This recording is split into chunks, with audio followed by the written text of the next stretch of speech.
Good Sunday afternoon to you. I'm back making a video. I realized that I had accidentally, at least I believe that it was accidental, that I deleted my last video. And of course I delete them from my phone fairly quickly because they take up too much space.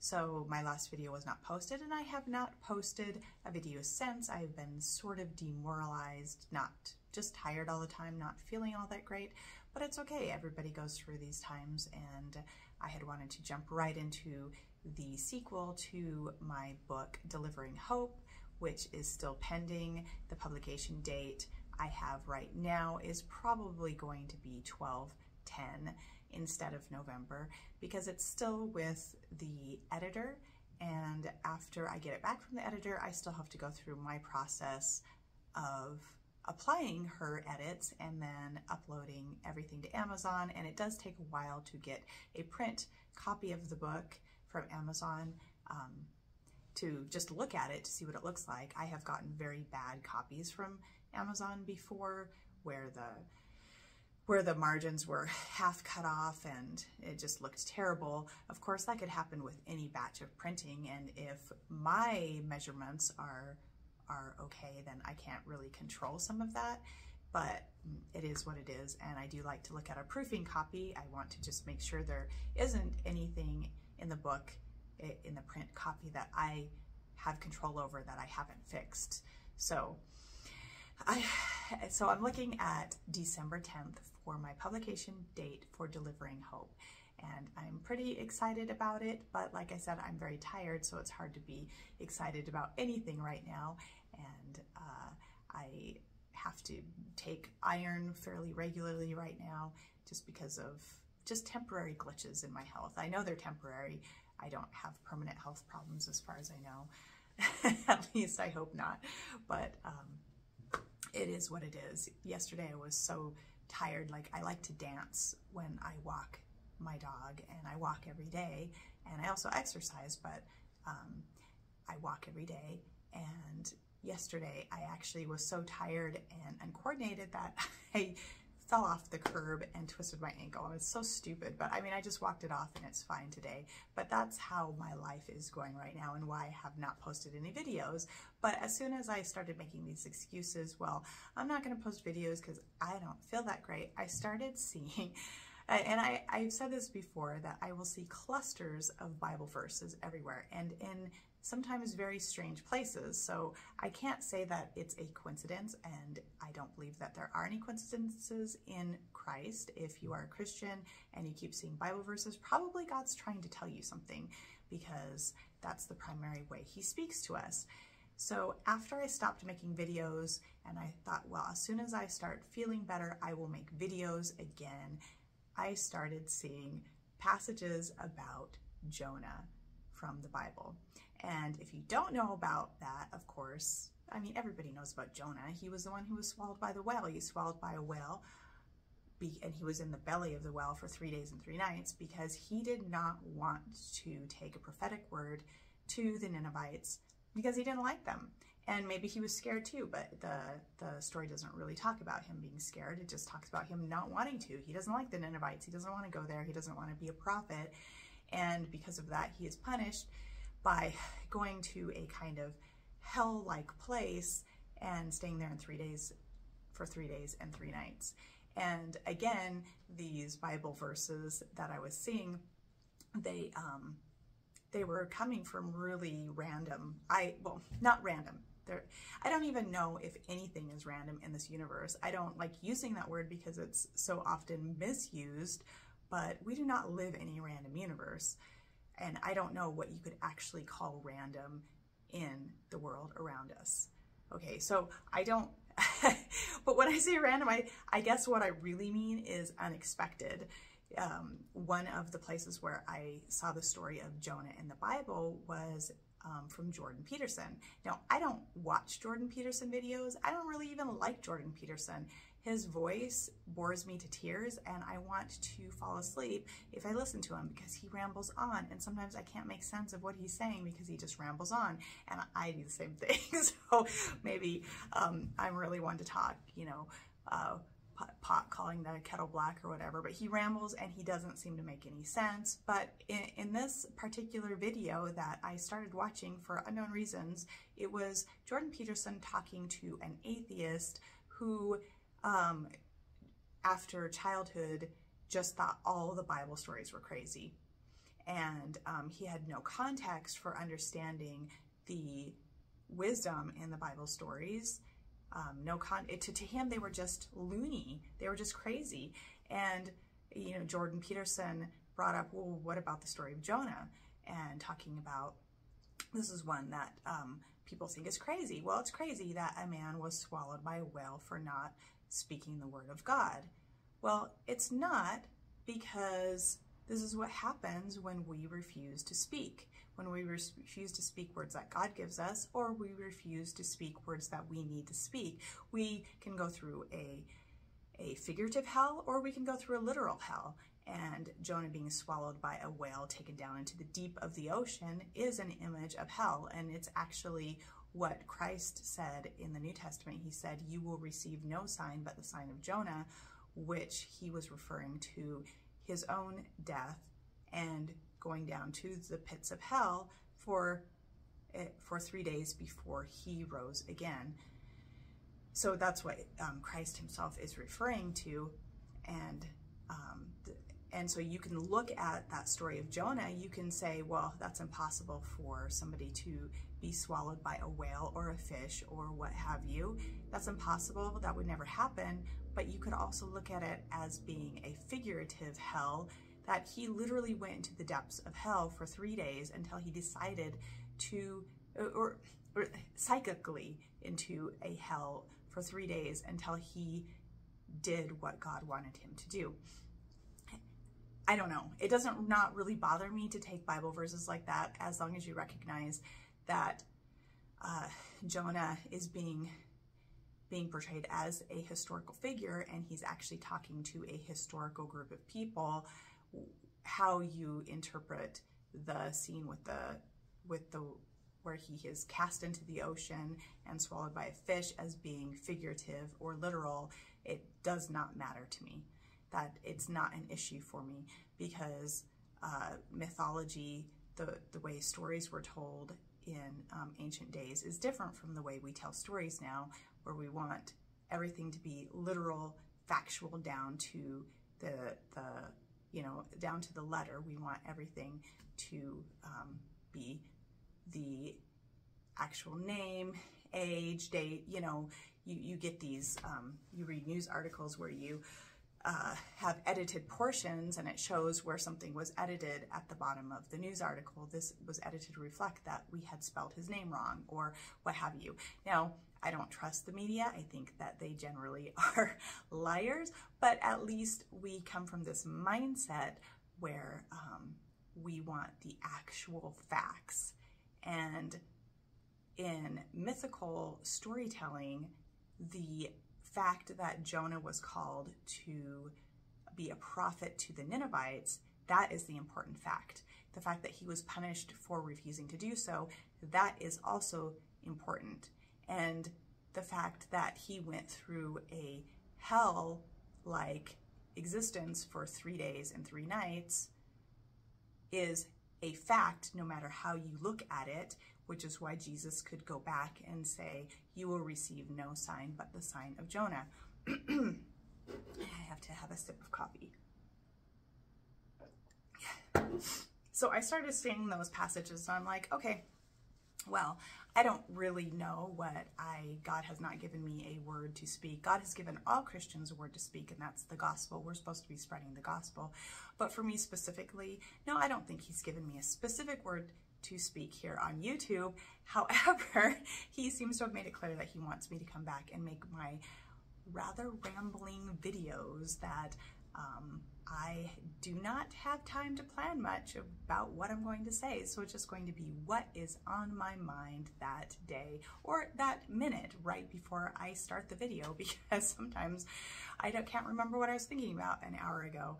In fact, I think I was sleeping on the couch an hour ago and trying to drag myself up because it's Sunday afternoon and I like to sleep on Sunday afternoons. I don't get the luxury of naps very often. you know, most people who work every day don't get luxuries of naps. I like to sleep on my lunch hour, but what do I mean by sleep? I mean like rest my head for 10 minutes. It's not actually taking a nap, you know. But I still like it. I guess you could call that a nap. And it's kind of funny because I don't like the trends in social media right now. I don't like, well, and it's not even right now. It's been for years now where what gets popular on social media is mockery. And we like to mock people and we like to criticize people. And you'll notice, or not, I don't know, I don't really care either way, but that I dropped the AuthorTube tag off of my videos because I'm like, this is just a way for people to be really mean and critical of each other. Not all creators, like Shaylin writes. I still watch some of her videos every once in a while. She doesn't, that's not her goal, is not to mock other people, but it's to be a mentor and to show what she's doing in writing and how she's learned to be a writer. And I think that is good and helpful and constructive, but too often social media just, we get popular because we're mean and we like to mock people. I don't like that. It really bugs me and it's really degrading, especially when you just see it constantly running through your YouTube feed. And I'm not really on any other social media, so that's where I find it, is on my YouTube feed. It's really degrading and it's not what I like to click on. I have clicked on those types of videos just to see what they're all about, you know, because they have these clickbait headlines, you know, don't fall for them, whatever. But I'm just as curious as anybody else, which is why they work, you know, they prey off of people's curiosity. But I mostly watch, you know, apologetic style videos, so Catholic or Protestant apologetics. That's what I like. And you don't, yes, I guess you get a lot of those rebuttal videos where people get critical, but they don't usually mock each other. And I don't like that spirit. I think it's terrible and it just makes me cringe and feel yucky inside. Like, this is not how we should be treating each other. I understand that making fun of people can bring to light absurdities, and I guess it's okay in that sense. I like to write comedy. I like to mock trends that are going on in the world, but I'm kind of equal opportunity with my comedy and my books. I don't like to mock actual real people, so I try to be very careful not to do that. And in fact, ages ago, I had started making videos that were supposed to be some sort of funny, and I stopped doing them because God said, you know what? That's not what I want you to do. I don't want you making videos mocking people. It doesn't matter how funny you are or how funny you think you are. Don't do it. So I didn't, and I never really posted most of those videos that I had in mind to post, because that's not who I am. It's not what I'm supposed to do. And even though I write, well, I think they're funny books, I don't mock specific people. And I kind of, everybody gets it in my books. In my last book, you know, my main character, I really have a soft spot in my heart for him, and the female protagonist too, but I make fun of them even though I really like those characters that I created. And gosh, I lost my train of thought, which is what I always do in these videos. I lose my train of thought. I'm just on the verge of saying something and then I just lose the whole whatever. But if we want to move on to my book, I was thinking about this yesterday, how this particular book, Delivering Hope, with my delivery driver detective and the widow that he rescues, and they become kind of detective partners, I have spent less time thinking about this book than any other book that I've ever written. It's not the story, the characters don't play out in my head constantly, and I think that's partly because I'm very busy, and partly because, I don't know, I just don't want to think about it. I can't explain it. I don't want to think about the story outside of when I'm writing it. And part of it's, you know, I'm busy and I write 1,000 words a day. To come up with a rough draft, and then I spend time editing. But even that, you know, I really had no desire to ever even finish this book because for just various reasons, I just didn't want to finish it. And I had to have this internal push that I really think was God pushing me to finish it, and because I didn't want to. And so I spent one good solid week finishing it out and then editing it, you know, little by little, but I still just didn't obsess about the characters. I didn't think about them. I didn't constantly think about, you know, dialogue, witty repartee and dialogue between the characters. I didn't at all. And I don't know what that means, because I've been fairly obsessed with previous characters and the plots of those books, you know, thinking about them constantly as I'm walking down the street. You know, if I read Agatha Christie's autobiography years ago, and she talked about, you know, how crazy she must have looked because she would go for walks when she was trying to figure out plots, and she would literally be talking dialogue out loud while she's walking down the street. Well, that's kind of what I do too, and I have been doing that, you know, for years with every book that I've written. I just get really, like, it takes over my mind, but this book really didn't, and we'll see how the second one goes, whether it takes over my mind. I don't know, but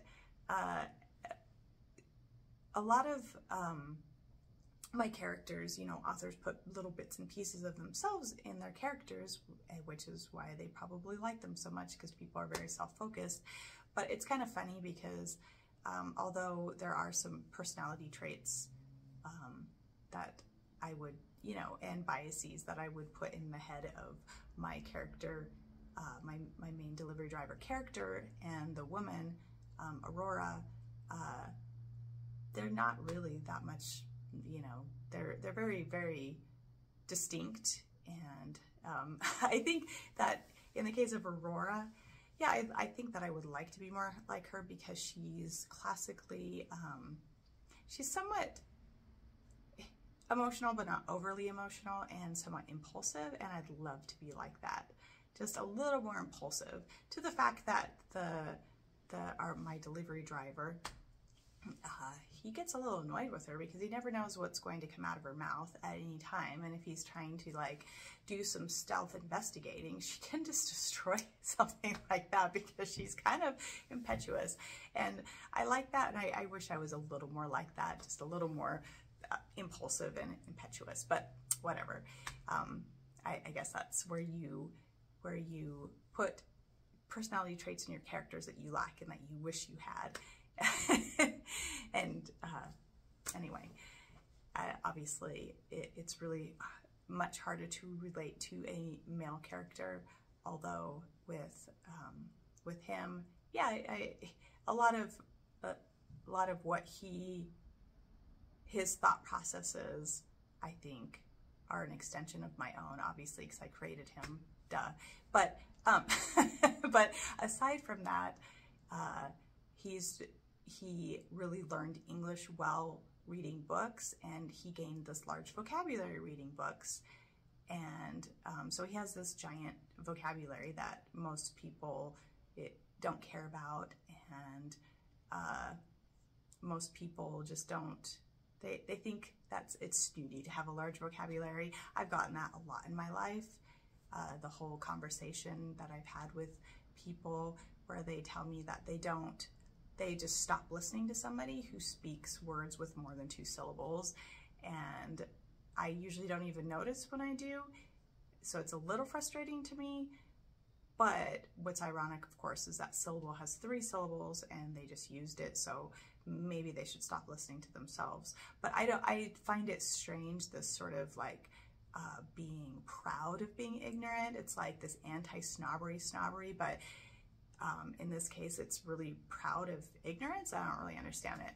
But one thing that I guess you could say is very similar to myself and my delivery driver is that he learned his vocabulary through reading, and he likes to read, but he also liked to do a lot of other things. So reading was one of my favorite activities as a child, but I also liked riding my bike everywhere and running around, having adventures, you know, just like a normal kid. I wasn't like this bookworm who sat around in my house all the time in the dark. I like to have adventures. And so I was the type of person who might have been inclined to read while riding a bicycle, which is really stupid. But I was never known for being the intelligent person. So there is that. And so I kind of described him as being the same way, which, sorry, but you know, that is really kind of, you know, not brilliant to read while operating a vehicle. And you'd be surprised at what other types of delivery drivers do. Like, I had a friend who was a long haul trucker who would get bored while he was on the road, so he would read books, and he actually did get ticketed for it. But you know, that's what you're dealing with when you're on the road, or people like this friend of mine who actually read books while he was driving his truck. So that's kind of funny. I mean, I don't describe my delivery driver as doing that as an adult. In fact, he's largely given up reading. I haven't given up reading, but reading really takes a backseat to everything else. It's like the last thing I do before I go to bed, and I might not read very much. And like this year, I started out reading a whole bunch of books, and then I kind of just stopped because I didn't want to read anymore. I got burnt out or filled up or whatever, I don't know. But I still only read, you know, in that half an hour before I go to bed. So I guess there are some characteristics of myself in him.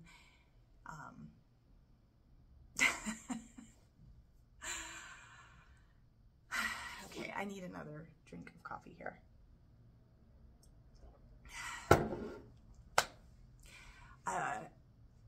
So one thing that I was thinking about before I started making this video, actually I've been thinking about it a lot. I have a little pendant with Our Lady of Guadalupe on it, but I can't really wear a lot of metal, and I can't wear it for very long. So I will take it off at work and I'll just lay it out. And one time my priest said, "Oh, is this for blessing?" And I'm like, well, no, I just took it off because I don't like the metal rubbing against my skin. And but I'm like, but if you want, I think, because I had another little pendant on there that had already been blessed. And so he just went ahead and blessed it. And I thought that was really neat. But yes, this is what I want to talk about. The priests in my parish went to Mexico City recently, and one of them brought back these little printed linen cloths with Our Lady of Guadalupe, just small ones. And so he brought one back to a whole bunch of us at the office. And so I have that, and I need to get it framed. But Our Lady of Guadalupe is one of my, well, no, I'm going to say it is my favorite apparition of Mary. Now, I'm not an expert on Marian apparitions, and so when I say it's my favorite, maybe that's because I haven't explored enough, and maybe it's because I'm biased towards all things from Mexico. But I love the story behind Our Lady of Guadalupe.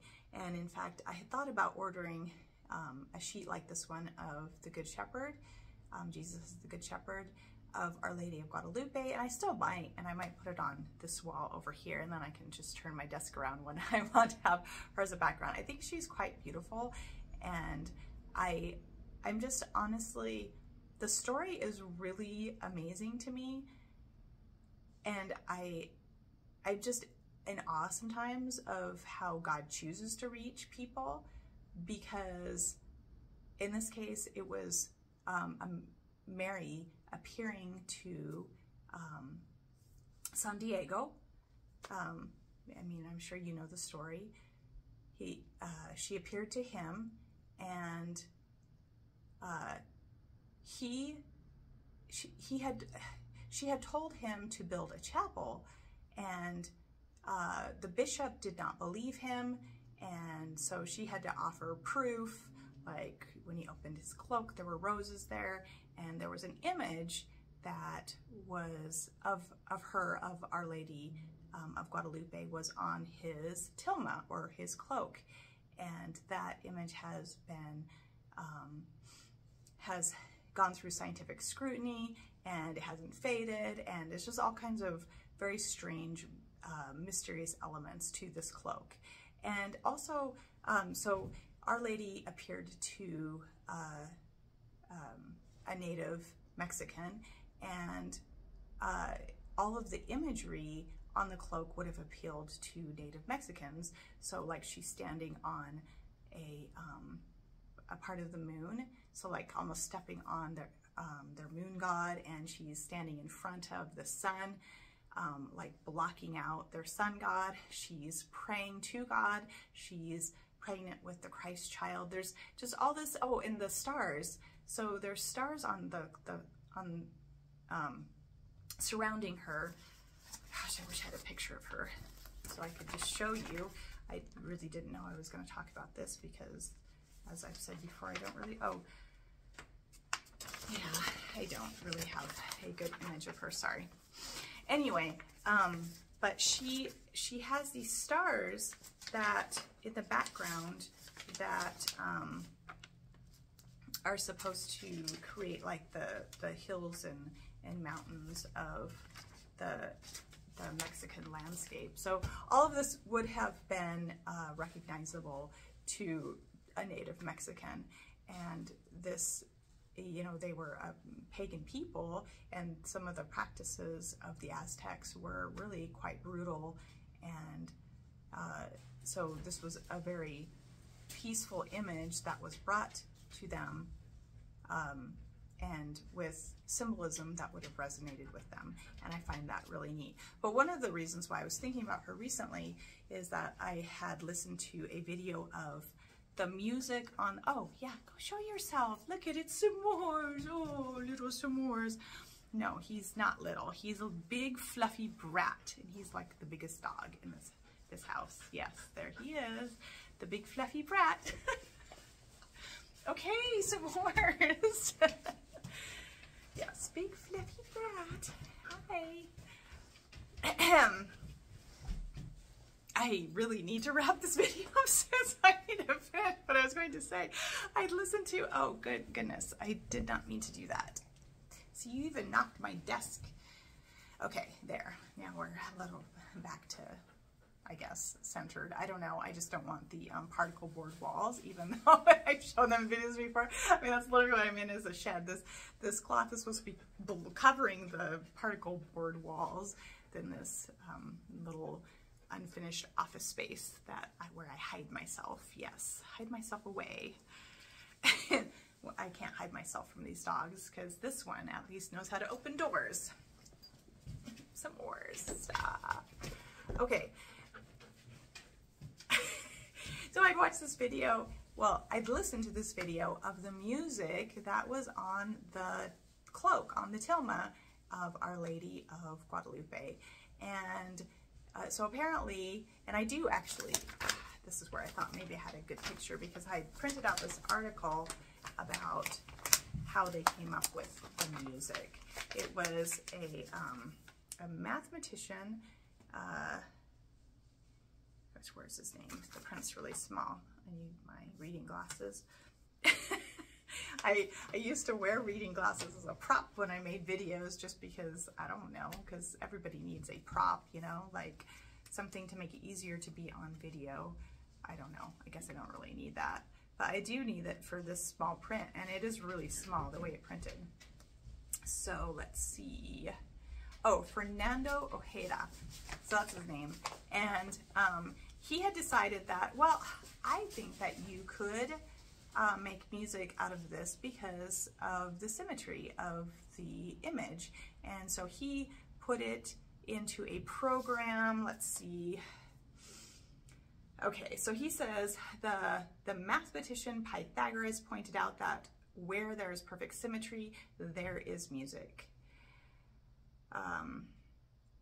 As their positions were different, he continues, I considered that each star according to its position and each flower center according to its position was a certain musical note. He placed the image inside the drawing of a golden rectangle, and then a music expert then superimposed the drawing of a piano and documented the notes expressed by each point in the flowers and stars. And the music isn't like hugely exciting, but it's really just fascinating to me, because there is truth to what Pythagoras said, and what it reminded me of was my father. And I thought, gosh, my father and this mathematician from Mexico would really get along well, except my father is an artist, and so he works at it from the opposite direction. So he might take music and create an image based off of the music. So the symmetry that he's creating in his imagery is coming from music. And my dad is amazing. His name is Albert Leon Myler, and he goes by A. Leon Myler for his artwork. So if you want to go look him up, I really recommend that. But he kind of confounds people because he does not have a degree. He does not have an advanced degree, but he was an engineer. He worked his way into being an engineer. So he's very solid on mathematics, and he's an artist, and he plays the guitar. And so he's like Renaissance man, and he does everything. He gardens and he builds things, and he's just definitely the ultimate Renaissance man.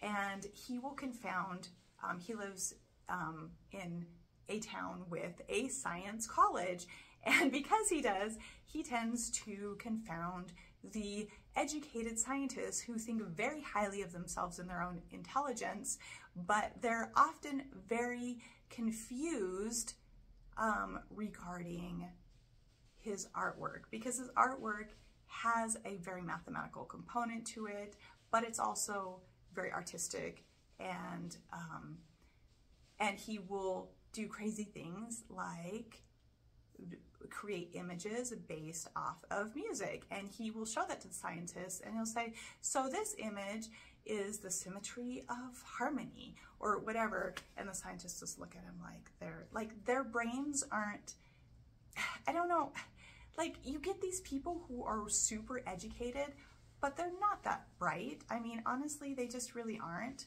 They've just been in school too long, and they think on this one track, and they don't think outside of it, especially if, you know, they're educated and then they become professors. They just get in this track of thinking, and they don't think creativity, okay, I think you know what I mean. They don't think with creativity. They don't have a lot of natural curiosity. They think that they've made it. They think that they're all that. They think that their IQ is very high. And speaking of videos mocking others, a couple years ago, I came across this video in which a group of people were being asked to their natural inclination as to rate people's IQs. And no, my son is calling me, so I'm just going to have to reject that call. Okay, I'll have to call him back. I don't think it's an emergency. Anyway, I think he's trying to buy shoes. He's a teenager, so he's buying himself shoes, but he obviously has some questions about it. Anyway, I will get back to him in just a minute, but I don't know if you've seen the video. It got really popular. It's got, I don't know, like 5 or 6 people, and they're asked to rate the IQs of the people, and then they're given actual IQ tests, and then they're lined up by their IQs.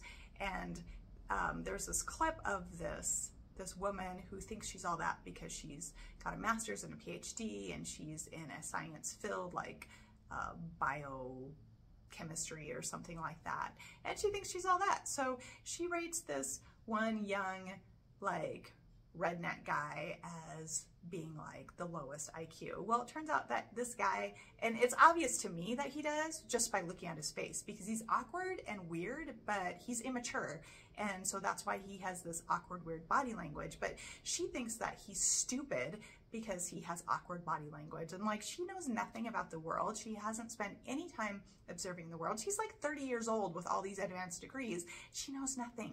She had the lowest IQ. And I could have guessed that just by looking at them. And of course, that clip of her being shamed for thinking this really awkward redneck dude is stupid and she ends up being the lowest IQ. Like, nobody on the panel had a low IQ, not one of them.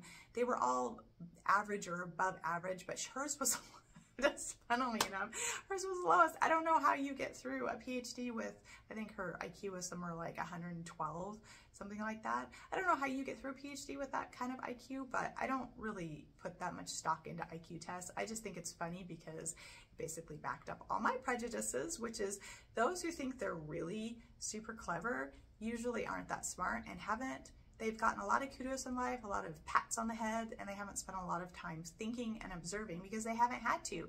They've had everything handed to them for whatever reason or other, so they don't think about it. And I feel like in some ways my dad is the most intelligent person that I know, and I really do mean that, and he's a great artist, and like I said, you should go look him up. But he confounds these high IQ people. And so that's why that just reminds me of that video. And it reminds me of my own experiences. I have my biases and prejudices. Like, I really thought that kid was going to come out as being the top IQ. But the funny thing is something else happened instead. And that is the one person that everybody thought had the highest IQ ended up having the highest IQ. And then after that, it was a blonde female.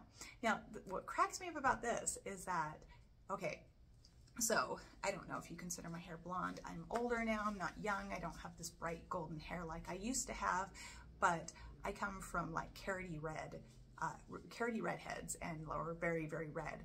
And so I was the blonde of the family. I was also stupid and struggled in school. I heard like every day of my life how stupid I was. Like, Jill, you're so stupid was like the one thing that I heard all the time, okay?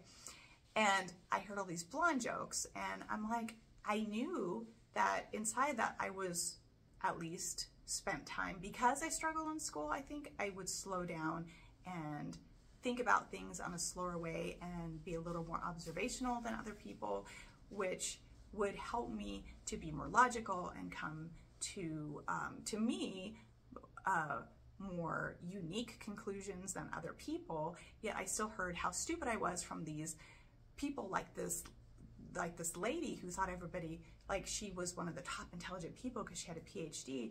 Like, she's the type of person that used to drive me crazy because they could not even follow my logic. That type of person. And I know I'm saying that type of person, so I'm talking about my own biases here. But these people drive me crazy. But the funny thing is that the second most intelligent person was the blonde female. And I mean, she has an intelligent face. You could tell she's intelligent. So, I mean, she's way more intelligent. Like, she's got 20 plus points over this other like brunette who thought she was all that. So anyway, that's my little mockery for the day, I guess, because I don't know. I guess that's why I'm not supposed to be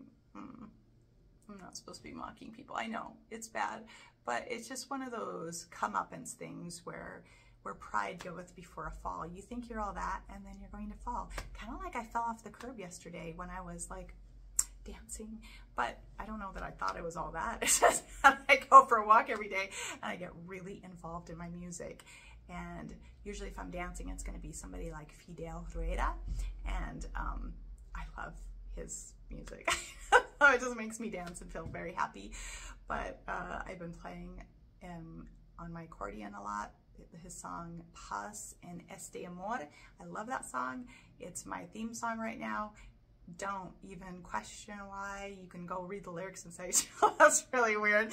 Sounds like he's describing a toxic relationship. I'm like, yeah, but it's intriguing to me because I come from this culture of like emotionally repressed people who like they repress everything. Like they might get in fights or disagreements, but they never really come back to, you know, like loving each other, and there's no, so if you're not willing to show your emotions when you're fighting, so how are you going to show your emotions when you're making up and you know, falling back in love again? And that's kind of what the relationship being described in that song is. So I encourage you to listen to it. It's great.